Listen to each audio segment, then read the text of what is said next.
কুসুম এবং আয়ুষের নতুন দাম্পত্য জীবনে এবার পেল না ইন্দ্রাণী গাঙ্গুলির আশীর্বাদ। হ্যাঁ বন্ধুরা, ভিডিওতে লাইকটি দেখতে থাকুন। যে মুহূর্তে কিনা ইন্দ্রাণী গাঙ্গুলিকে লাঞ্ছিত হতে হয় মিডিয়ার কাছে, এবং মিডিয়া লোকেরা যখন কিনা ইন্দ্রাণী গাঙ্গুলিকে নিয়ে তুচ্ছ তাচ্ছিন্ন করতে থাকে এবং বলতে থাকে যে বা ইন্দ্রাণী গাঙ্গুলি বা আপনার নাকের ডগাতে আপনার বাড়িতে এত কিছু ঘটে যাচ্ছে অথচ আপনি কোনো কিছুই জানেন না। আসলে এরকমটাই হয় যখন কিনা কারো উপরে আপনি অন্ধবিশ্বাস করে বসেন না, সেই মানুষটা আপনাকে কোন দিক দিয়ে যে আঘাত করবে না সেটা আপনি নিজেও কল্পনা করতে পারবেন না। তাই এবার আমাদের সব কটা সাংবাদিকের কাছে আপনাকে সরি বলতে হবে, কারণ সেই দিন আপনি আমাদেরকে যে অপমান করেছেন সেই অপমানের ভর্তুকি তো আপনাকেই করতে হবে। ঠিক সেই সময় ইন্দ্রাণী গাঙ্গুলি যখন কিনা সমস্ত লোকেদের কাছে হাত জোর করে মাথা নত করে ক্ষমা চায়, ঠিক সেই সময় আয়ুষ বলতে থাকে ইন্দ্রাণী গাঙ্গুলির হাত নামিয়ে দিয়ে যে না, যা অপরাধ করেছে আমি করেছি, আমার মা আমার হয়ে বলতে গিয়ে আপনাদের প্রতি যদি কোনো অন্যায় করে থাকে তাহলে আমি ক্ষমা চাইবো। আপনারা আমার মাকে এতটা নিচেও কী করে করতে পারেন বলুন তো, আপনাদের স্পর্ধা তো কম না।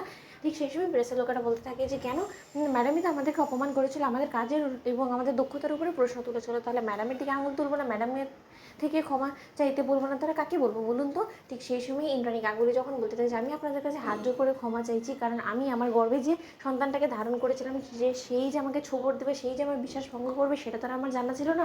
কিন্তু আপনাদের দৌলতে আমার চোখ খুলে গিয়েছে এবং আমি আপনাদের কাছে হাত জোর করে ক্ষমা চাইছি আমার এই দুর্ব্যবহারের জন্য।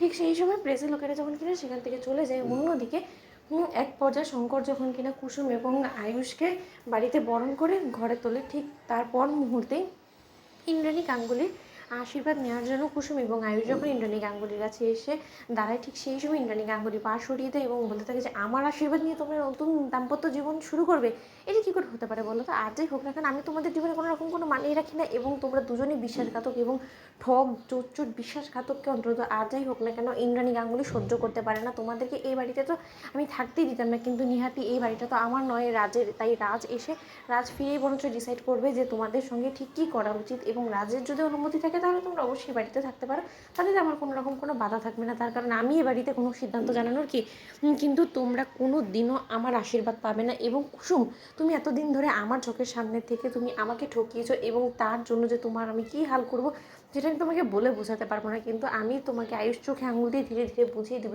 যে মানুষটাকে তুমি তোমার যোগ্য বলে ভেবে তুমি তোমার জীবনে এত বড় একটা সিদ্ধান্ত নিয়েছো, সেই মানুষটাই কিছুদিন বাদে তোমার অযোগ্য হয়ে উঠবে, এবং সেই মানুষটা রীতিমতো তোমার সমস্ত অপমান অসম্মানের কারণ হয়ে দাঁড়াবে। এটা তুমি মিলিয়ে রেখো। ঠিক সেই সময় আয়ুষ বলতে থাকে যে মা, আমিও তোমাকে একটা কথা দিচ্ছি, যে মানুষটাকে তুমি আজকে আশীর্বাদ থেকে বঞ্চিত করলে সেই মানুষটা একদিন তোমার বাড়ির যোগ্য বড় বউ এবং ঘরে লক্ষ্মী হয়ে উঠবে, এবং এই বাড়িকে সমস্ত ধরনের বিপদ আপদ থেকে ঢাল হয়ে বাঁচাবে, এবং সেদিন তুমি স্বয়ং নিজে কুসুমকে বরণ করে ঘরে তোলে তুমি তোমার ভরপুর আশীর্বাদ দেবে, এবং আমাদের দাম্পত্য জীবনও সুখের হবে। তুমি দেখে নিও। তো বন্ধুরা, লাইক কমেন্ট শেয়ার করো, সাবস্ক্রাইব করতে ভুলো না।